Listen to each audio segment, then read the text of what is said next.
बड'लेण्ड रादाब नायगिरि बयनिसिमबो खुलुमबाय। MCLA बिजित गोदान नार्जारिया तामुलपुर जिल्ला खलबारि मदायगामि बाथौ थानसालि गामिनि रायजो राजाफोरजों सावरायनायजों लोगोसेनो दख'ना रानदों। तामुलपुर जिल्लानि आवथायाव थानाय खलबारि मदायगामिनि बाथौ थानसालियाव थांनाय हरनि समाव 26 नं दारांगाजुलि BTC बियाबनि MCLA बिजित गोदान नार्जारिया गामिनि रायजोफोरजों जथायै सावरायनायजों लोगोसेनो माइनाव हान्जानि सा 30 आइजोफोरनो दख'ना राननानै होदों। बे हाबाफारियाव गामिनि रायजोफोरजों समाजारि जौगाथायनि फारसे सावरायनायजों लोगोसेनो अरुणोदय आसनि हानि पाट्टा होनाय बायदि सरकारि आसनिफोरखौ लानानै सावरायनायखौ मिथिनो मोन्दों। बेजों लोगोसेनो बाथौ सिबियारि रायजोफोरनि गेजेराव धोरोमनि फारसे अननाय आरो सिबिनायखौ लाखिनो थाखाय खावलायो MCLA बिजित गोदान नार्जारिया। दारांगाजुलि बियाबनि MCLA बिजित गोदान नार्जारिनि बेफोरबादि अनसुंथाइ होनाय आरो रायजोफोरनो थुलुंगाखां होनायखौ खलबारि मदायगामि आफादनि आफादगिरि राजेश दैमारिया MCLA बिजित गोदान नार्जारिखौ साबायखर बावो। প্রথমতে সকলোকে নমস্কাৰ জনাই গাঁৱৰ বিভিন্ন ৰাইজক ধন্যবাদ জনাই আমাৰ আজি কলবাৰী মদাগাঁও চুপাত আমাৰ 26 নং দাৰাংগাজুলি সমষ্টিৰ মাননীয় MCLA বিজিত গোদান নাৰ্জাৰী তেখেতে আহি পেলাই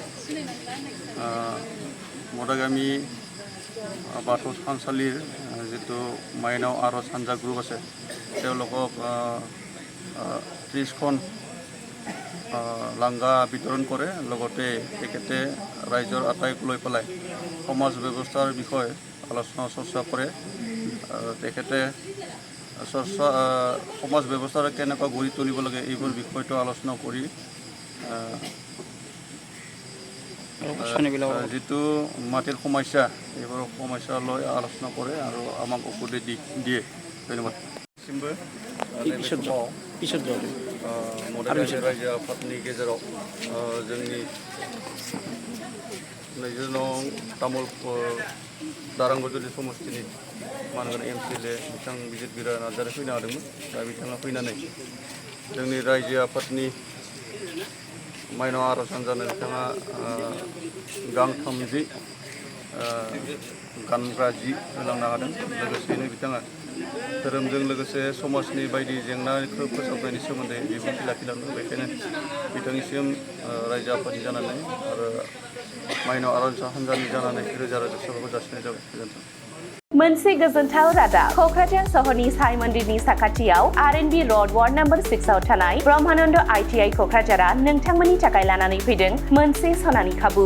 आथिखालनि बादायलु मुगायाव नोंथांखौ साख्रिनि थाखाय साखाफारा खालामनो ब्रह्मानन्द ITI क'क्राझारा गासै 9 भकेशनेल कर्स लानानै फैदों आरो बे 9 भकेशनेल कर्सफोरा जादों electrician course 2 years course, stenography 1 year course, COPA computer operating and programming assistant 1 year course, beauty and wellness 1 year course, sewing technology 1 year course, beauty and wellness आरो sewing technology आव नोंथाङा बेसेनाङै मुं थिसननो हागोन। ब्रह्मानन्द ITI क'क्राझाराव highly qualified faculties दं आरो 100% job assistant। बेजों लोगोसेनो बेयाव flexible class timingनि खाबुबो दङ।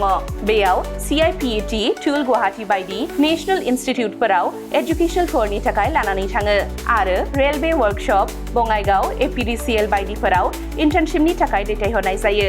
आबुङै मिथिनो थाखाय ब्रह्मानन्द ITI क'क्राझाराव थांनानै एबा 9101325849 एबा 86386832443 मबाइल नम्बराव कल खालामनानै सोलाद लानो हागोन।